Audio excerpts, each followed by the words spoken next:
आगे बढ़े।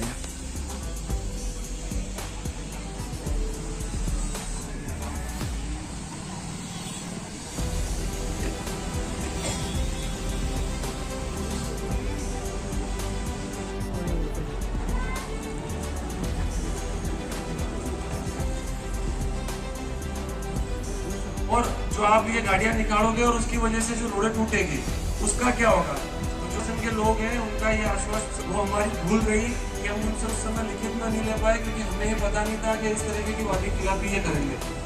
तो उन्होंने जितनी भी रोडें टूटेगी हमारी गाड़ियों से, वो रोडें या तो हम ठीक करा के देंगे, कहीं से भी करवाए, और दूसरा अगर ठीक नहीं करवा पाए तो गवर्नमेंट की डेयरी है। इसीलिए आपसे आग्रह है कि आप इस मीडिया के माध्यम से वहाँ तक बात पहुँचाए, और ये गांव उन लोगों का है, उन सरकार में बैठे लोगों का है, वो यहाँ आए और बात सुने। हमारे गांव के जो लोग हैं वहाँ काम करते हैं, 10 साल काम करने के बाद में उनको धक्का मार के ज़बरदस्ती बाहर निकाल दिया जाता है बिना किसी कारण बताए।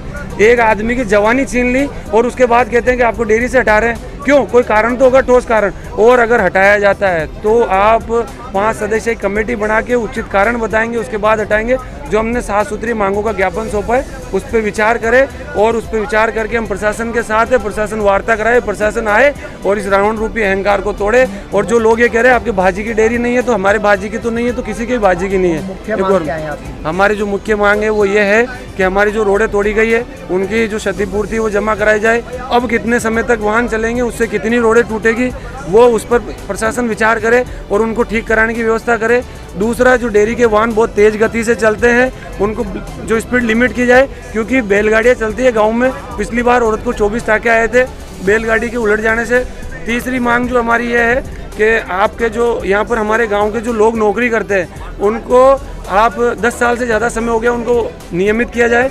चौथी मांग ये है कि आपके वहाँ पर जो टोटल लेबर है उसमें से हमारे गांव के युवाओं को 25% प्राथमिकता दी जाए। और आपका जो पोल्यूशन है, टीडीपी प्लांट का हो, चाहे सीवरेज लाइन का हो, चाहे किसी भी चीज़ का हो, उस पोल्यूशन को मद्देनज़र रखते हुए आपका जो CSR का फंड है और डेयरी का जो फंड है, एक स्वतंत्र बोर्ड है, आप निर्णय ले सकते हो। 10 लाख तक के विकास कार्य स्कूल या अस्पताल में जो आपको आवश्यक लगे वो करवाए। ये हमारी मांगे हैं आप लोगों से और प्रशासन के लोगों से हाथ जोड़ के आग्रह करते हैं कि हमारी इन मांगों पर सहमति बढ़ाएं, क्योंकि हमारी गांव की जो रोडें हैं जो हमने बनाई है उनकी भी हालत अब ख़राब होने लगी है, और जो बनी हुई थी उनकी स्थिति इतनी भी ख़राब कर दी, ब्लॉक रोड पूरे ख़राब कर दिए, और जो अभी हाल ही में 3 महीने पहले नई बनी उनको भी ख़राब कर देंगे। इसलिए आपसे मांग है कि आप इनसे हमारी सद्बुद्ध लें। जैसे रेलवे फाटक बंद हो गया, वो अपने को भी समझ में आता है।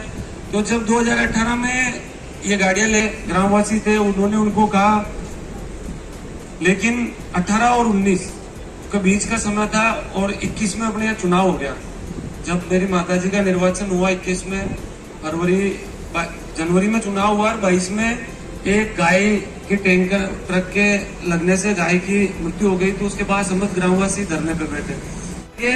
तो यहाँ की जो मुर्दाबाद मुर्दाबाद मुर्दाबाद, चाहे जो मजबूरी हो हमारी मांगे पूरी हो, चाहे जो मजबूरी हो हमारी मांगे पूरी हो, वादा खिलाफी नहीं चलेगी नहीं चलेगी नहीं चलेगी। मुर्दाबाद मुर्दाबाद मुर्दाबाद, रामचंद्र चौधरी मुर्दाबाद मुर्दाबाद मुर्दाबाद।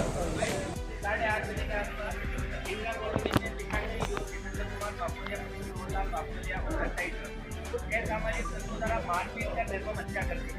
इस घटना की शांति से गांव में जोड़ने वाली इस हत्याकांड से संपूर्ण ग्राम प्रशासन ने, राज्य सरकार ने समस्त ग्रामवासियों में आसपास के क्षेत्रवासियों द्वारा पीड़ित परिवार को न्याय दिलवाने व अपराधियों को फांसी दिलवाने तथा तुरंत गिरफ्तार करने हेतु बस स्टैंड परिसर में एडीसी थाने धरना शुरू किया गया है।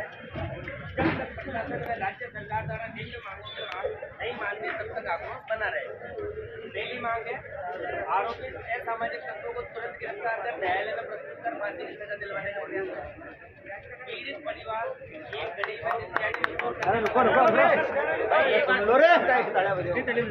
परिवार एक गरीब माता पिता का समूह सहारा था। इसकी हत्या से परिवार की आजीविका बंद हो जाएगी। राज्य प्रशासन से अनुरोध है 50 लाख का अविलंब मुआवजा दिलवाया जाए ताकि इनके भरण पोषण की व्यवस्था हो सके। पीड़ित परिवार दलित व अनुसूचित जाति का है, इसके नियमित आजीविका हेतु सरकार एक व्यक्ति को राजकीय सेवा में नियुक्ति का आदेश दिलवाए। आए दिन टीसागढ़ व आसपास के क्षेत्रों में असामाजिक तत्वों द्वारा ऐसी घटनाएं होती रहती हैं, लेकिन प्रशासन की नाकामी से इस पर कोई नियंत्रण नहीं रहता है। कानून व्यवस्था कब खड़ी है, अतः प्रशासन इस ओर ध्यान दे। राज्य सरकार व प्रशासन से समस्त ग्रामवासियों की मांग है कि तुरंत उपरोक्त मांगों को माना जाए। जब तक मांग नहीं मानी जाएगी, धरना प्रदर्शन एवं टीसागढ़ व्यापार मंडल बंद रहेगा। जब यह अनिश्चित काल तक रहेगा, शव का पोस्टमार्टम नहीं करवाया जाएगा जब तक मांगे नहीं मानी जाएगी। अतः अविलंब कानून व्यवस्था बनाए रखने के लिए मांगे मानी जाए। किसी प्रकार की कोई अव्यवस्था नहीं होगी। अगर कोई अव्यवस्था होती है तो उसकी समझ जिम्मेदारी प्रशासन की होगी। इस मांग का और कोई अगर